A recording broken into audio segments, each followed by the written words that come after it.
using as much food as you need to and just keep blasting them in the face with missiles. I mean, it's not even any strategy involved with it, it's not very fun, and it's just like really poorly designed. But after you kill him, you get the powered armor, which is one of the items that really doesn't make too much sense, but whatever. You get powered armor, which we're going to be using in order to have even more boosted up strength. You know, if Snake didn't look like he was already steroided up enough, we put on the power suit, and now we have even more strength to deal with. So yeah, but we're off the train now, and I'm going to re-equip my handgun. I don't really need to deal with the missiles. I'm going to use some food, and go ahead and equip the power armor. So I'm going to head to the left here. I'm going to have to push this rock, which I can now push this rock with the power armor equipped, and I'm going to have to drop an explosive right in the middle of this wall area here. Wait for it to explode, and now I can actually go through. But every time you pretty much use an explosive, the enemy is immediately notified they could hear the explosion. At least they're smart enough to, when they hear an explosive, know that something's up, so they go on alert. So I quickly just save that guy real quick, and somehow as soon as I crossed the line into that next area, boom, there was immediately some guy there who I guess somehow was able to push that rock.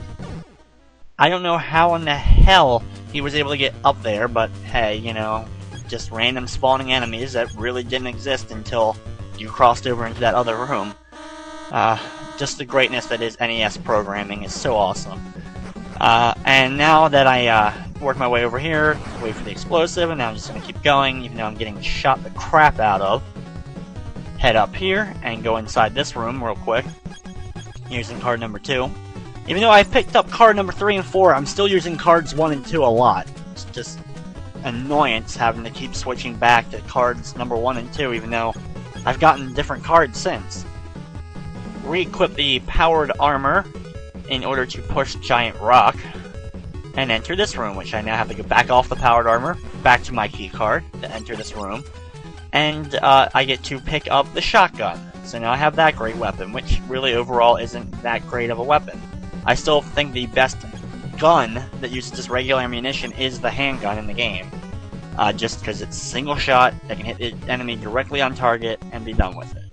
Now here's a very annoying part of the game. You have to walk between these platforms between two different screens that, you know, splash between them, and then of course if you accidentally step off into, you know, just the darkness around you, the black abyss, you are instantly dead, and you will have to use the continue point. So it's just a complete another pain in the butt.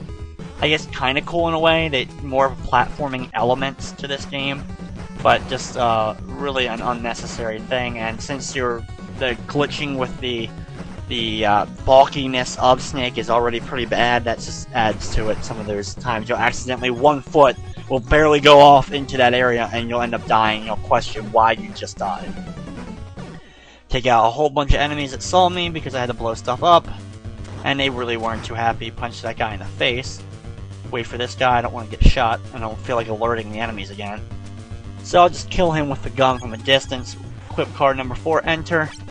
And now we get to go into another underground area, because now I'm just going to kill that guy real quick, hoping he was going to drop something, but unfortunately he doesn't. Kill that guy, even though somehow I thought he would have seen me, somehow he didn't. And I'm going to go ahead and re-equip my plastic explosives, switch back to them real quick, and go ahead and use them on the giant pile here. And hey, look, there opens up an area, and look, more side-scrolling fun. Oh yes, fun for everyone. So this area introduces one of the worst parts of the side-scrolling areas. See those little vents things on the top there? There's little domes. When the enemy is alerted, they start dropping random bombs down those chutes, and they just keep falling out. And so if you're underneath of them, you're just going to keep getting pegged by random explosives that are just going to keep exploding everywhere, as well as all the other enemies that are shooting at you randomly. I also love when the enemies are alerted in this game, they can't duck and shoot you. It doesn't make any sense. They can only shoot diagonally when I'm standing like on a whole different platform down from them, as you can see those guys are doing. But if I'm on the same eye level with them and I duck down and start crawling, they won't shoot at me. They'll just run into me and they'll hit me, they'll step on my face and they'll do damage just the same. But for whatever reason, they just keep shooting straight. They don't shoot their diagonal shot unless I'm on a different whole platform, which is just kind of odd, I guess. I guess, at least in my opinion, it's kind of odd. At least, I just consider it. Check another one up for bad programming. As you can see, now that the enemy is alerted and ticked off, I have to deal with those explosives dropping out of the random vents from the ceiling and take out more guys that, when they jump, they shot a diagonal shot, as I'm going to have to use a ration here, and I accidentally dropped an explosive. I didn't want to drop the explosive, but that's just due to the fact of me trying to use the gun and duck, or the knife and duck. I end up dropping explosives because of just the bad control that I can't just select the explosive, drop it wherever I want to, and then switch back to the gun or whatever. But at least that mess is taken care of, and we're done that little area for now. Another side-scrolling area complete, but don't worry, we got plenty more to come in the later parts of the game. Now that we're outside of this area, I'm going to have to re-equip the powered armor in order to push another giant rock out of the path and work my way up and to the left. But now that we've taken care of that whole train issue, we're pretty much now just going to work our way into finally being able to infiltrate the final buildings, which is where Metal Gear 2 is actually being held. So that's, in case you were wondering, that's pretty much where our goal is right this second. But of course, it's going to be a while and a lot of crap that I have to get through in order to finally get to that point. Right now, I'm just going to build up my ammunition back up to its max that I can get during a 3-star rating, which I can get 150 handgun bullets. And now I'm going to work my way over, and now I'm going to actually have a large series of random paths that's going to lead me now to another one of those rooms with those moving conveyor belt, small little crate platforms that I had a little bit ago. But I'm going to stop by and pick up some, basically some landmines that I'm going to have to use in just a little while, which there's actually several different types of things that look like landmines in the game, or similar landmines, but there's only one official landmine, and I need it in order to break through. There's claymore mines and landmines, as well as the plastic explosives, and they all work differently, and you need all 3 of them for different things. Equip card number 3 quickly before they all kill me. And like I said before, we had another one of these random conveyor belt crate moving rooms that if you fall off, you die instantly. And this, of course, is what I was talking about.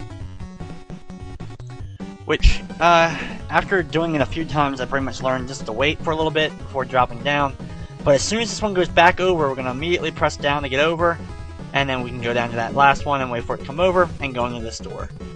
So that's the quick way to get through that little room right there without having to actually die, as everyone tries to shoot me still, even though they're on other sides of the walls, so I really don't even know how they're seeing me, but they spawned and they want me dead. And now we have another fun side-scrolling adventure.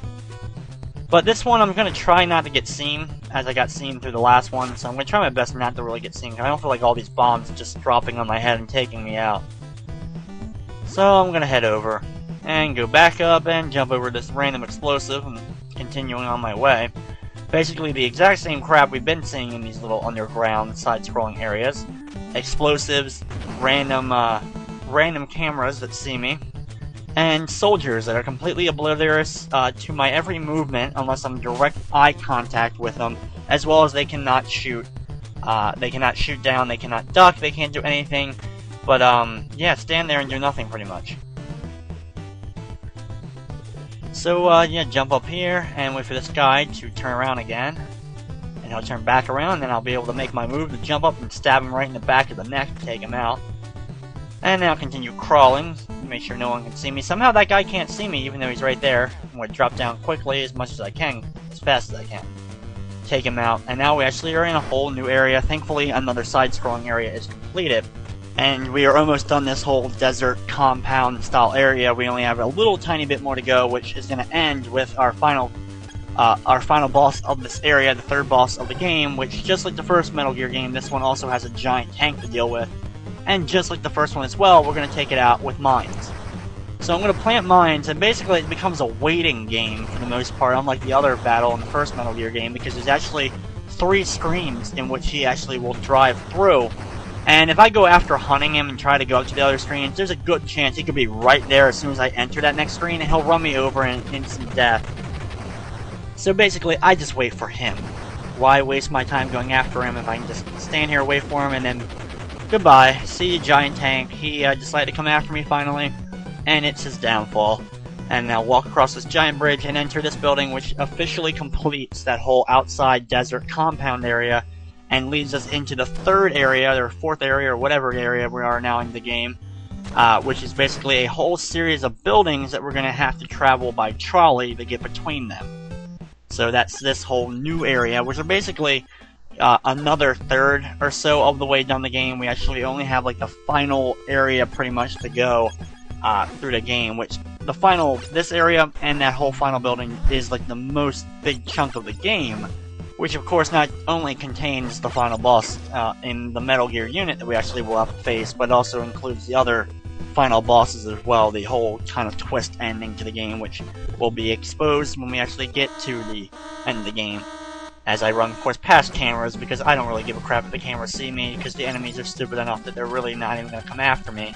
As I just got infrared goggles, which are going to be used to see the random laser grid they have set up that will, if I run